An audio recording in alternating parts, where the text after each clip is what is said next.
নমস্কার বন্ধুরা, শিবানী কুকিংস ব্লগে আপনাদের স্বাগত জানাই। আমি আজকে আপনাদের আলুর পরোটা বানিয়ে দেখাবো। আপনারা পুরো ভিডিওটা দেখবেন।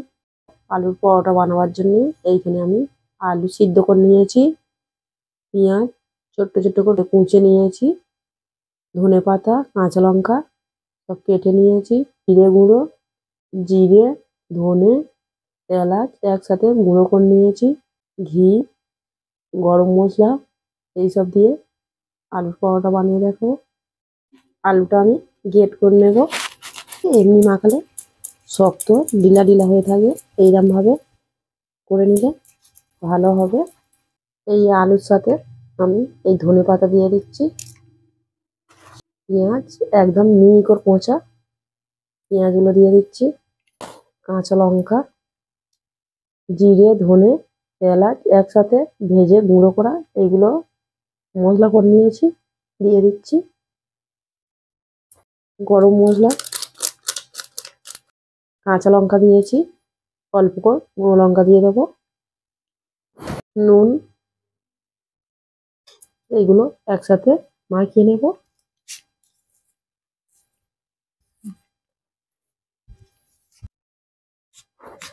আলুর পরোটার পুরটা আমার মাখানো হয়ে গেছে, দেখুন পুরো ছোলা মটর দিলে ফুচকার আলু মাখা হয়ে গেছে।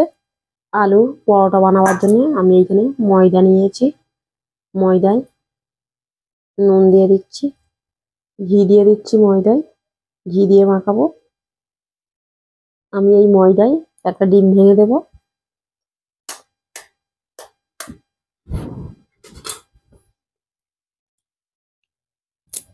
ডিমটা দিয়ে ভালো করে মিশিয়ে নেব। ডিমটা দিলে টেস্ট ভালো হবে। ডিমটা দিয়ে ভালো করে মাখিয়ে নিয়েছি শুকনো অবস্থায়। আমি এবার জল দিয়ে দিচ্ছি, জল দিয়ে ডোটা বানিয়ে নেব। ডোটা মাখানো হয়ে গেছে, আমি এবার লেচি কেটে নেব। একটু বড় সাইজের লেচি কাটবো, এইরকম বড় বড় করব,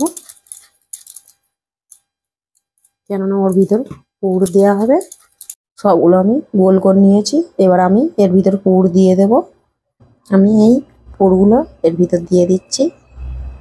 হাতে চাপটে গেলে একটু ময়দা হাত দিয়ে দেবেন, পুর দিয়ে মুখটা এঁটে দেবো। এইরকম ভাবে টেনে টেনে এঁটে দেবো।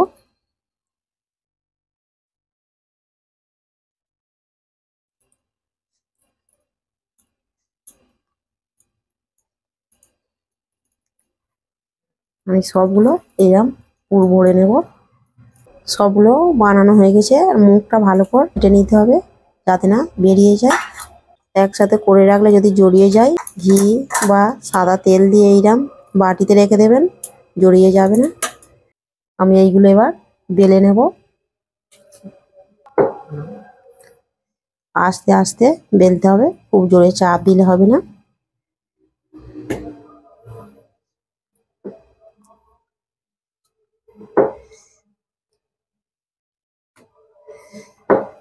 আপনারা পারলে ময়দা দিয়েও বেলতে পারেন।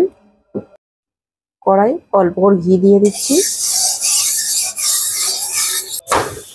একটু মোটা মোটা বেলতে হবে, পাতলা করলে সব বেরিয়ে যাবে। এইভাবে সবগুলো বানিয়ে নেব। প্রথম পরোটাটা কড়া বেশি গরম হয়ে গেছিল, ওই জন্যে একটু পোড়া পোড়া হয়ে গেছে। এটা দেখুন কত সুন্দর হয়ে আছে, কত সুন্দর হয়েছে দেখুন। দেখুন বন্ধুরা কত সুন্দর ফুলছে। পরোটাটা হয়ে গেছে, তুলে নিচ্ছি। দেখুন বন্ধুরা ফুলছে, যত লাস্ট হয়ে আসছে ভালো হচ্ছে। সবগুলো পরোটা বানানো হয়ে গেছে, আমি এবার তুলে নিচ্ছি। আলুর পরোটাটা বানানো হয়ে গেছে। এই রেসিপিটা আপনাদের ভালো লেগে থাকলে শিবানী কুকিংস ব্লগে সাবস্ক্রাইব করবেন, লাইক দেবেন।